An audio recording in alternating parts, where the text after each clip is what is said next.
This is a topic that's very tricky for me to talk about, admittedly. And I think one thing that I should clear up is that even though I am gonna say some fairly harsh words about the people who produce this media, particularly, one thing I'd like to say is that no, I'm in no way, shape, or form associating myself with, incel culture, MGTOW, or, anybody on the internet who kind of has this whole, fuck women mentality. Because it's not just women who do this. There's also guys who do this who take advantage of other guys, or in some cases, take advantage of women, essentially. And I feel like it's best to acknowledge that and to make clear where my opinion lies on this kind of topic, personally, for me. Because I've been in positions where I've been scammed by people like this to a point where I could say, yeah, I kind of hate these people. Because sometimes it isn't even real in some cases, and then when it is real, you kind of do diminish a lot of self-respect in yourself, because you're legit paying money to get somebody's attention and to do this. Because most of the times whenever guys do this, it isn't strictly just for the nude photos, and sometimes there are a lot of guys or people in general who do this because they're actually just trying to get these people's attention. I think the lower part of it is with Twitch streamers, people who stream games, and they sub to them and donate a bunch of money just to get like a millisecond of their attention and acknowledgement, or simulated relationships, like somebody pretending to be your girlfriend for a day, and you go out on a date with them, a fake date with them essentially, and you're going and just doing stuff like a couple would, holding hands, probably hugging and stuff like that. But it's not real. It's very inauthentic, and you're kind of diminishing your self-respect to a point where you feel like you have to pay to get somebody's attention and to have a connection with someone, to manufacture a connection with someone too, essentially. Now, here's one thing that I want to bring up. I don't actually condone any name calling, nor do I condone or celebrate any bad things that happen to these people. I could go around saying that, okay, people who produce this media are the bad people and the consumers are the victim, but it's really just a weird cycle and hierarchy of evil almost, where it's like, okay, the people who consume are bad because then they kind of develop this weird sense of entitlement due to just being far removed from reality by consuming this stuff so much and being under the assumption that, okay, yeah, they can't do real, so yeah, I'll just do the inauthentic and go for this person and feel like I could send them pictures of my penis without their consent, or that I can touch them in public when they're just out doing something super mundane in hopes that they'll do what they did in that video I watched last night. So this isn't for me to say that I have no sympathy for people who do these things, OnlyFans models and stuff like that, and porn stars and stuff like that. And I think the real problem is the industries that run them and not those people themselves, honestly. And the only time they do become the problem is when they're independent, in a sense too, because then they could do whatever they want. They're in their comfort zone. They don't have to worry about being forced to do something they don't like doing under a contract, because yeah, it's just them, a ring light, and their phone at the end of the day.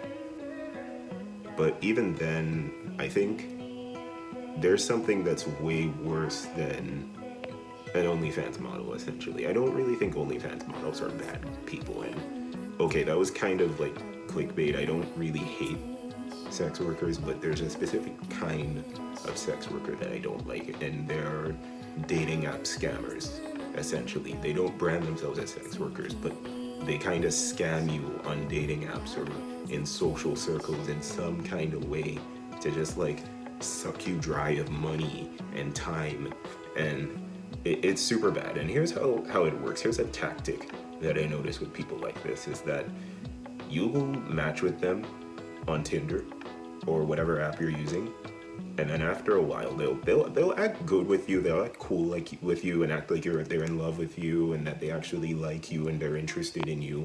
But what ends up going on to happen is that after a while, until they came up with the whole premium snap thing where it's like, okay, yeah, now you have to give me $30 to talk to me, or you have to give me $50 to be able to still talk to me, or $80 to be able to still talk to me. The longest that somebody's ever done this was for 2 years to me personally, but most of the times whenever this happens, it's about 2 weeks and a month to a month, and then that's when the bombshell ends up being dropped. And personally, and I don't care how bad I sound and mean I sound when I say this, there is a special place in hell for people who do this to people. Because with OnlyFans models, here's the thing.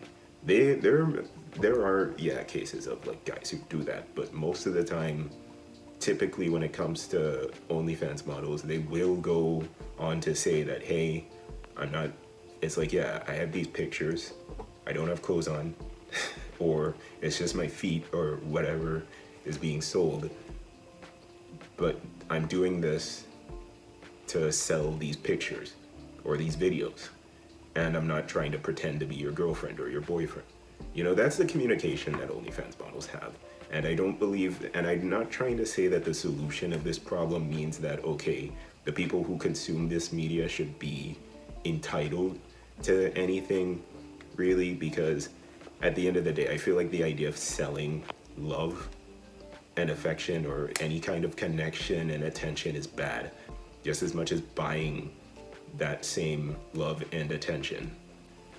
I don't want to be wishy-washy and say that, oh yeah, I wish for it to disappear and I want it to go away, because I feel like wishing things away, like, you know, being wishy-washy like that is counterintuitive, and I feel like it's just best to kind of push people to just avoid doing it instead of just trying to be like, oh, I wish this didn't exist. Like, no, just speak out about it more and like kind of work towards it. Like, you know, stop watching porn, stop following OnlyFans accounts. If you currently are doing that, unsubscribe from those accounts and like go outside, touch some grass, as stereotypical as that is, and actually talk to people and go places that's not just work and your commute to work, essentially. Like, do something social, join a social club.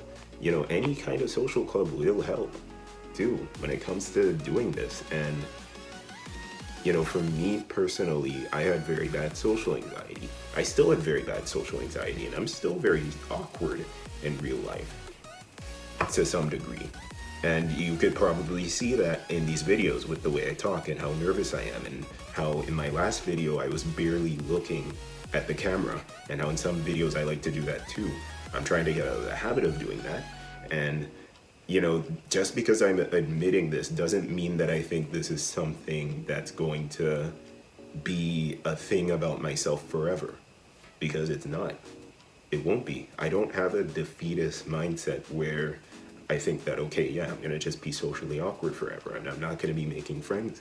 And I feel like, and I'm gonna be feeling like I have to pay people money to talk to me, which will probably result in me being scammed and they just take my money and block me. That's happened too, where I've like actually paid money for people's attention, and what happens is that they end up not going through with it, and I end up getting blocked afterwards too. And it's so bizarre.